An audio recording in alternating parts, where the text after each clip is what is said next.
वारी चालली पंढरीला। येवला तालुक्यातील दरवर्षी हजारो भाविक पंढरीच्या विठुरायाच्या दर्शनासाठी पायी दिंडीने जात असतात। या हजारो भाविक एकत्र येऊन विठुरायाचे स्मरण करत पंढरीला जात असतात। यातच एक 80 वर्षांच्या आजीची आम्ही प्रतिक्रिया घेतली। या पायी दिंडीमध्ये येवला तालुक्यातील धामणगाव येथील रामेश्वर वाळुंज, बाळू फाळके, आकाश फाळके, शंकर कदम, संजय जाधव, शशिकांत सोनोने, भक्ती फाळके, श्रद्धा कदम आदी उपस्थित होते।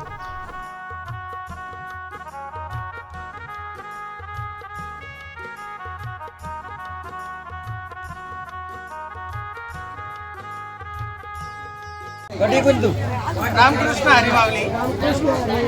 वारी चालली पंढरीला आणि पांडुरंगाचं दर्शन करण्यासाठी लाखो भाविक या ठिकाणी येवला तालुका आणि नगर जिल्ह्यातून दरवर्षी प्रस्थान होत असतात आणि ती वारी आज मिरजगाव या ठिकाणी स्थायिक झालेली आपण बघू शकतात की हजारो भाविक या ठिकाणी विश्राम करतात आणि आपल्यासोबत काही वारकरी या ठिकाणी जमलेले आहेत आणि आपण त्यांच्याशी चर्चा करूया।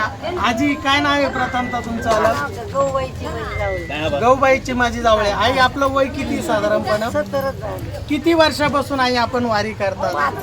5 वर्ष झाले। बघू शकता तुम्ही, आईचं हे 5वं वर्ष आहे आणि दरवर्षी आम्ही सोशल मीडियाच्या माध्यमातून आजीला बघत असतो। आजी डॉक्टर तुळस घेतात आणि आजी पळत असतात आणि खूप चांगल्या पद्धतीने आजी या ठिकाणी वारीला जातात।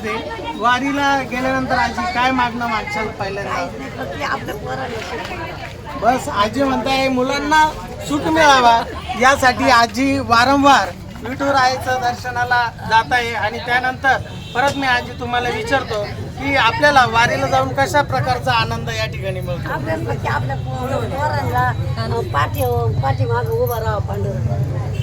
पाठी मागे पांडुरंगानं उभं राहावं यासाठी आई दरवर्षी पंढरीच्या वारीला त्या ठिकाणी जात असतात। आणि खरोखरच आजी तुम्हाला भेटून आम्हाला अतिशय आनंद मिळाला आणि छान वाटला की जे वयोवृद्ध या ठिकाणी माता असेल, आई असतील, वडील असतील, असे अनेक वृद्ध या वारीमध्ये सहभागी होतात आणि पांडुरंगाच्या दर्शनासाठी सर्वजण जातात। आपण त्यांना परत एकदा या ठिकाणी शुभेच्छा देऊ आणि सर्वांना परत एकदा रामकृष्ण हरी।